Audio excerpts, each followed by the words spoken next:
नमस्कार। भाजपा ने अभी अपना एक कार्यकारी अध्यक्ष बनाया है। उनका नाम है नितिन नबीन। ये भाजपा के विधायक हैं बिहार में और पटना की बांकीपुरा विधानसभा सीट से ये जीते हैं और 5 बार के विधायक रहे हैं। पर इनके हाथ में एक किस्मत इनकी जो है ऐसी चमकी कि विधायक से सीधे जो राष्ट्रीय स्तर पर एक नेता की पहचान इनको मिल गई। भाजपा के कार्यवाहक राष्ट्रीय अध्यक्ष बन गए और एक राष्ट्रीय फिगर हो गए, पॉलिटिकल फिगर हो गए ये अचानक से। इनसे जुड़ी जो एक बात हम अभी यहाँ चर्चा करने जा रहे हैं वो ये है कि इनको नितिन नबीन महोदय को, माननीय नितिन नबीन महोदय को दिल्ली में कार्यकारी राष्ट्रीय अध्यक्ष भाजपा का बनने की वजह से इनको एक बंगला अलॉट किया गया है। वो बंगले की खासियत ये है कि वो बंगला टाइप 8 का है और टाइप 8 के बंगले जो होते हैं दिल्ली में वो बहुत ही उच्च श्रेणी के माने जाते हैं और उनको केवल जो है कुछ लिमिटेड व्यक्तियों को ही आवंटित किए जाने का एक नियम है। वो कौन कौन से व्यक्ति होते हैं? वो होते हैं आपके कैबिनेट मंत्री, सुप्रीम कोर्ट हाई कोर्ट के जज, पूर्व उपराष्ट्रपति, राष्ट्रपति, प्रधानमंत्री, विपक्ष के नेता, रक्षा मंत्री, गृह मंत्री जैसे शीर्ष पद के जितने जो नेतागण होते हैं उनको अलॉट किए जाते हैं। और कभी कभी जो है वरिष्ठ नागरिक व्यक्तियों को दिए जाते हैं या प्रमुख राष्ट्रीय दलों के प्रमुख नेताओं को दिए जाते हैं। कुल मिलाकर के कहने का मतलब ये है कि वो ऐसे टाइप 8 के बंगले या टाइप 7 के बंगले बहुत ही उच्च श्रेणी के होने की वजह से अति विशिष्ट व्यक्तियों को ही आवंटित किए जाते हैं उनको रहने के लिए, क्योंकि वो बंगले जो है दिल्ली का जो सबसे एक प्रतिष्ठित जो एरिया है, लुटियस जोन जिनको कहा के नाम से जाना जाता है, सबसे हाईली सिक्योर्ड, बहुत ही अति सुरक्षित एरिया जिसको माना गया, जिसमें कि देश के सारे इने गिने जो चुनिंदा जो वीवीआईपी है वो वहीं रहते हैं, वो निवास करते हैं। वो लुटियन जोन्स में इन लोगों को ऐसे बंगले दिए जाते हैं। नितिन नबीन महोदय जो है न तो केंद्रीय मंत्री है, न सुप्रीम कोर्ट हाई कोर्ट के जज है, कोई पूर्व राष्ट्रपति, उपराष्ट्रपति या प्रधानमंत्री भी नहीं है, विपक्ष के नेता के रूप में भी उनकी मान्यता नहीं है। पर उनको जो दिया गया बंगला वो दिया गया है वरिष्ठ नागरिक व्यक्ति होने की वजह से, क्योंकि भाजपा सत्तारूढ़ दल है और उनके अध्यक्ष बने हैं, इसलिए उनको उस श्रेणी में इनको वो बंगला टाइप 8 बंगला अलॉट किया गया है। जाहिर सी बात है कि जो ऐसे बंगलों को अलॉट करने के नियम है, सख्त नियम जो है वो ये है कि ऐसे बंगले केवल मंत्रियों और जजों को ही आवंटित किए जा सकते हैं, उसके अलावा किसी को नहीं किए जा सकते। अब उसमें जो बाकी और जो विशिष्ट व्यक्तियों को दिए जाते हैं वो दिए जाते हैं एक डिस्क्रिशनरी पावर की वजह से। विवेकाधीन कोटा जो होता है वो किसका होता है? वो सरकार का ही होगा और शहरी विकास मंत्रालय जो है वो इनको आवंटित करता है। नितिन नबीन महोदय को आवंटित करने का एक रोचक तथ्य ये भी है कि अभी वो कार्यकारी अध्यक्ष है भाजपा के, अभी राष्ट्रीय अध्यक्ष बने नहीं है, पर माना ऐसा जा रहा है, जो सामने ऐसी चीज आ रही है वो ये हो रहा है कि नड्डा, जेपी नड्डा जिसमें वर्तमान में राष्ट्रीय अध्यक्ष हैं भाजपा के, वो जनवरी में इसी माह में उनके कार्यकाल समाप्त होने की स्थिति है। वो कार्यकाल उनका समाप्त होगा और ये नितिन नबीन महोदय का अभी कार्यवाहक है, फिर राष्ट्रीय अध्यक्ष बनेंगे, ये मान करके उनको उच्च श्रेणी का टाइप 8 बंगला अलॉट किया गया है। वो भी किस प्रकार से? डिस्क्रिशनरी पावर की वजह से, क्योंकि जो नियम है उनमें तो वो बिल्कुल नहीं आवंटित उनको किया जा सकता, पर क्योंकि सरकार के डिस्क्रिशनरी पावर है, विवेकाधीन शक्तियां उनके पास हैं, तो उन्होंने अलॉट कर दिया, ये मानते हुए कि वो अगले राष्ट्रीय अध्यक्ष भाजपा के बनेंगे। ये मान करके उनको आउट ऑफ टर्न जा करके उनको ये दे दिया गया, जबकि नियम ऐसे नहीं है।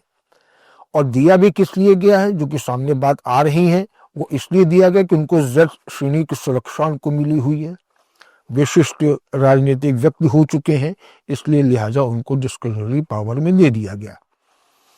अब डिस्क्रिशनरी पावर जो है, इसके बारे में जरा गौर करते हैं कि इसको इस जो ये जिन जिसके तहत इनको मिला गया है वो डिस्क्रिशनरी पावर है क्या, और उसमें क्या ये खरे उतरते हैं, क्या ये सही है इनको बंगला अलॉट होना। डिस्क्रिशनरी पावर जो होती है वो उसमें बड़े स्पष्ट नियम हैं कि आप उनको डिस्क्रिशनरी पावर जो है केवल आप उनको ही दे कर सकते हैं जो कि जिनके जो डिस्क्रिशनरी पावर की जो उपयोग है उसके बारे में अक्रियबा स्पष्ट स्थिति दी गई है कि उसको आप जो है ये तभी तक ये डिस्क्रिशनरी पावर जो है हावी होने की, सख्त नियमों में हावी होने की मान्यता है, जब तक कि डिस्क्रिशनरी पावर सीमित हो, नियंत्रित हो और न्यायोचित तरीके से अगर उसका इस्तेमाल किया गया है तो वो उसको वैध माना जाता है। सुप्रीम कोर्ट और हाई कोर्ट ने इस मामले में अक्सर कई स्पष्टीकरण कई फैसलों में उन्होंने इसका स्पष्टीकरण दिया हुआ है कि डिस्क्रिशनरी पावर जो है वो मनमानी बिल्कुल नहीं हो सकती है कि आपने जिसको चाहिए उसको, भूमि आवंटन के मामले में खास तौर से बात यहाँ चर्चा हो रही है, वो इसलिए मनमानी नहीं हो सकती है क्योंकि वो एक प्रकार से संविधान के अनुच्छेद 14 जिसमें कि समानता का अधिकार की बात कही गई है और रूल ऑफ लॉ के सिद्धांतों का उल्लंघन करती है अगर मनमानी तरीके से किसी को दिया जाता है। तो ऐसी स्थिति में अगर उसमें ये मनमानी तरीके से इस्तेमाल होने की जो बात कही गई है वो बड़ी स्पष्ट है, इसीलिए उसमें कहीं कहीं पे इसके बारे में एक डिस्क्रिशनरी पावर के लिए एक हल्का सा नियम भी है, एक बड़ी इसकी हल्का सा उसके बारे में उनको एक राइडर लगाया गया एक प्रकार के इसके ऊपर। राइडर ये है कि डिस्क्रिशनरी पावर जो है वो तब तक वैध है जब तक कि यह कानून के उद्देश्य को आगे बढ़ाती है, पारदर्शी है, भेदभावपूर्ण नहीं है।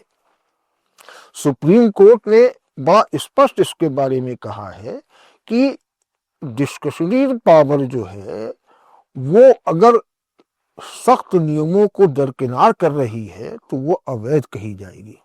सख्त नियम क्या है बंगले आवंटन के, कि केवल मंत्रियों को और जजों को ही दिया जा सकता है ऐसे टाइप 8 बंगले, और नितिन नवीन क्योंकि उन दोनों ही कैटेगरी में श्रेणी में नहीं आते हैं तो इस प्रकार से वो डिस्क्रिशनरी पावर जो है सख्त नियमों को दरकिनार करके यूज की गई इनके मामले में, नितिन नवीन के मामले में, या इस पर गौर करिएगा।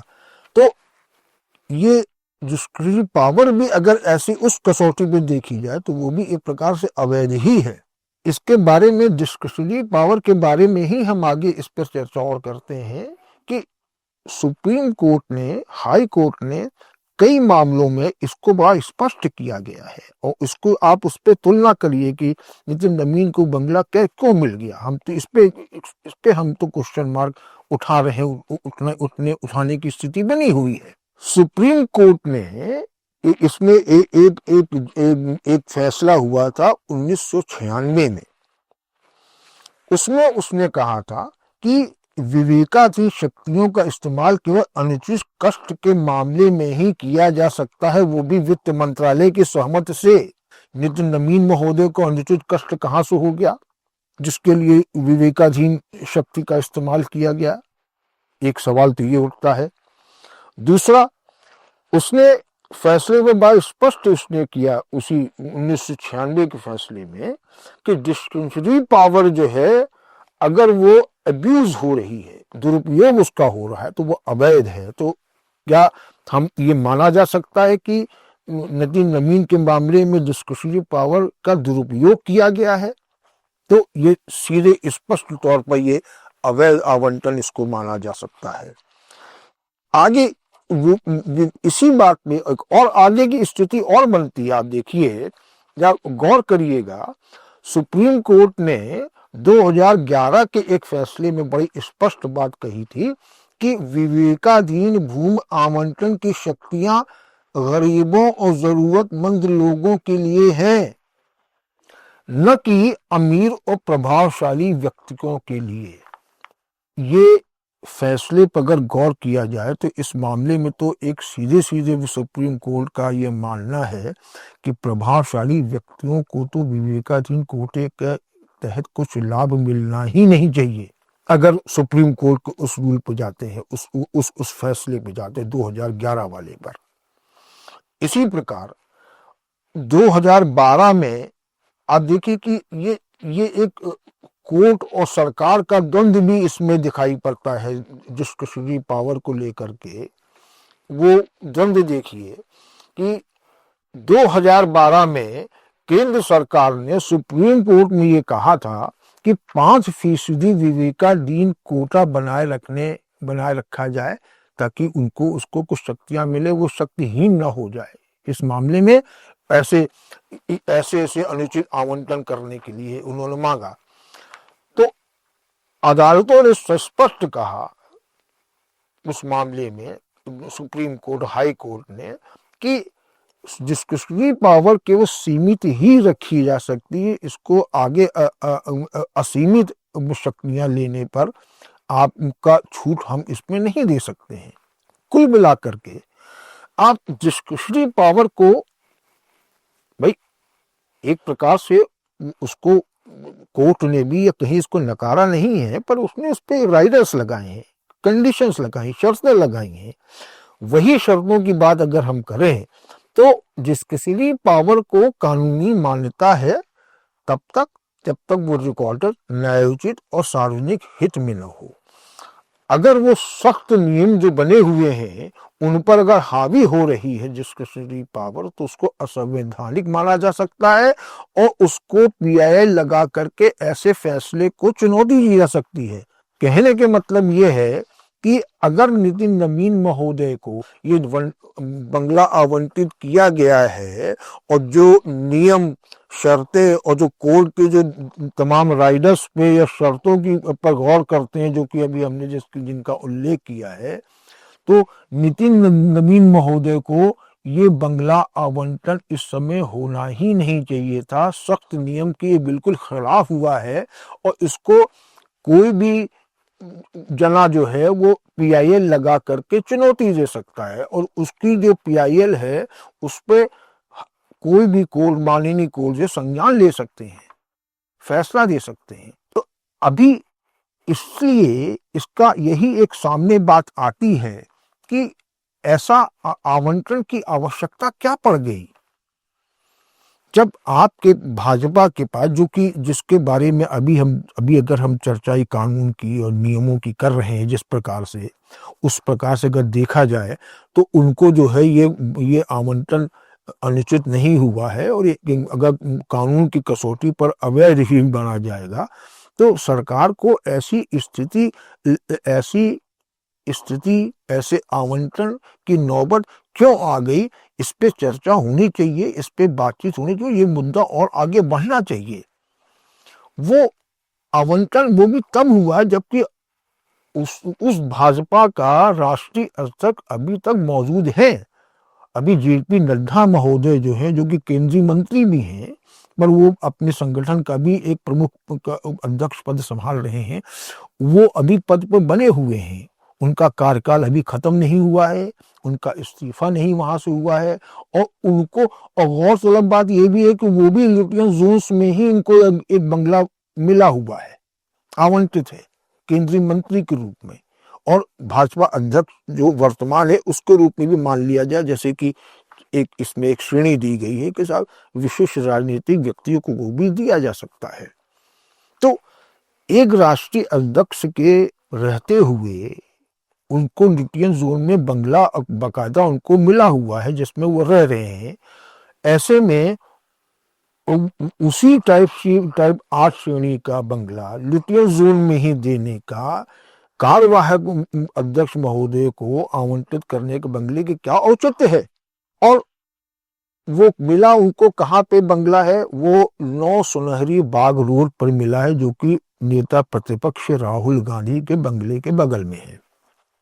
खैर, ये तो एक व्यवस्था है जो उपलब्ध था उसको दे दिया गया, और आपने उनको ये बंगला दिया, ये मान करके दिया कि वो क्योंकि अगले राष्ट्रीय अध्यक्ष भाजपा के बनने जा रहे हैं या बन सकते हैं, तो उनको पहले से भी आपने अलॉट कर दिया, और वो भी ऐसे बंगले, जबकि आजकल दिल्ली में टाइप 8 और टाइप 7 के बंगले बड़े सीमित हैं। कुल मिला के 100 बंगले हैं लुटियन जोन्स में, जो कि ऐसे ऐसे लोगों को दिए जाते हैं जिनके की भी हमने चर्चा करी आपसे। उपराष्ट्रपति हैं, पूर्व उपराष्ट्रपति हैं, राष्ट्रपति हैं, प्रधानमंत्री हैं, केंद्रीय मंत्री हैं, हाई कोर्ट और सुप्रीम कोर्ट के जजेज हैं, और विपक्ष के प्रमुख नेता हैं, नेता प्रतिपक्ष हैं, इन सबको दिए जाते हैं। और इसमें कुछ पूर्व राष्ट्रपति और उपराष्ट्रपति और पूर्व प्रधानमंत्री को भी एक आध बंगले उसी लुटियन जोन्स में दिए जाते, टाइप 8 और टाइप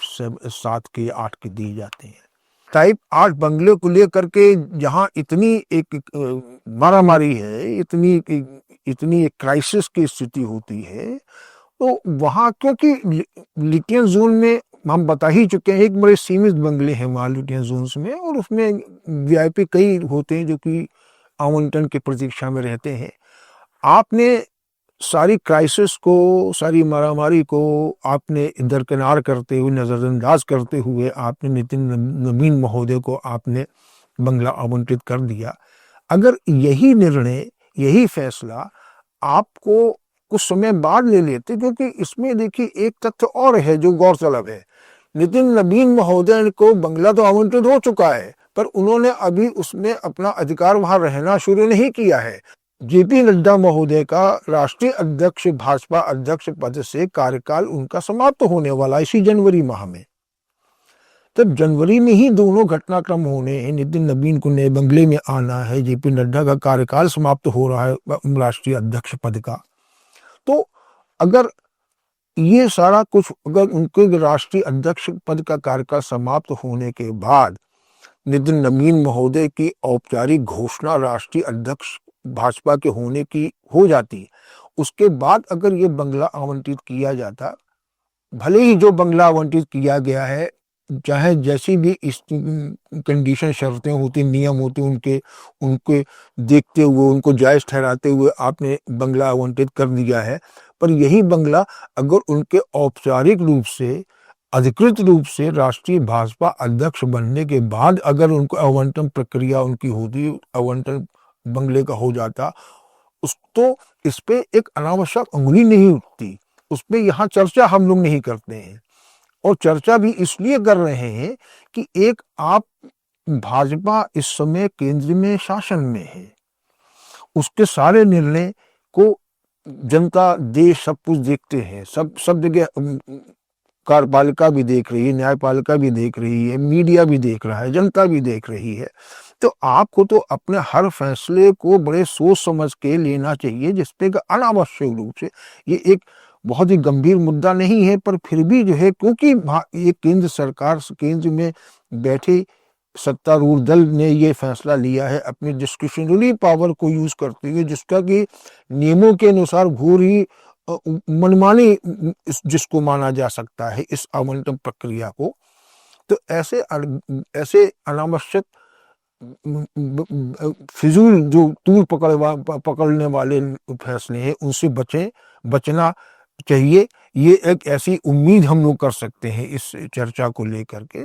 तो ये, ताकि वो एक अपनी श्रेष्ठता, किसी भाजपा दल के बीत के फैसलों को लेकर के अपनी श्रेष्ठता साबित करने का जो एक हल्कापन जो सरकारें दिखाती रहती हैं, उनसे बचने की स्थिति बने, तो हो सकता है कि एक जनता का विश्वास भी ऐसी सरकारों पर बढ़े कि माने सब कोई, सब मानने, एक आम धारणा बने कि ये सरकार जो है बहुत ही सोच समझ के और बहुत ही नियमपूर्ण फैसले लेती रहती है।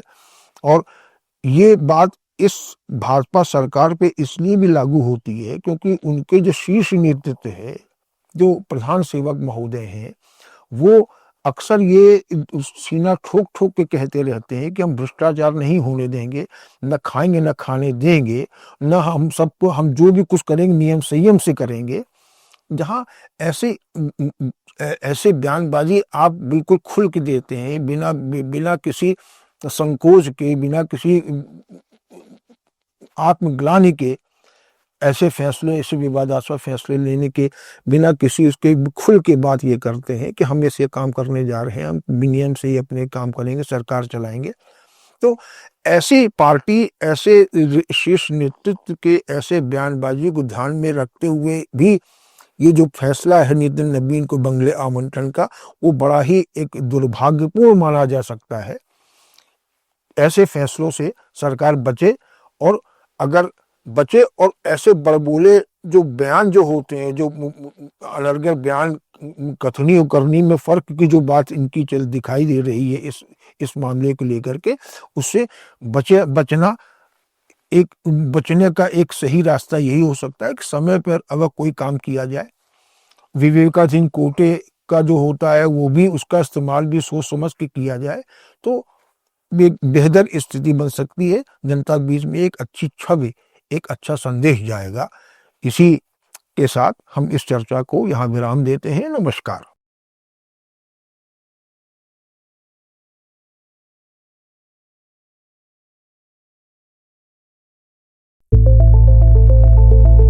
It's time for news. It's time for more than radio. Presenting the first radio news app, Let's Mic.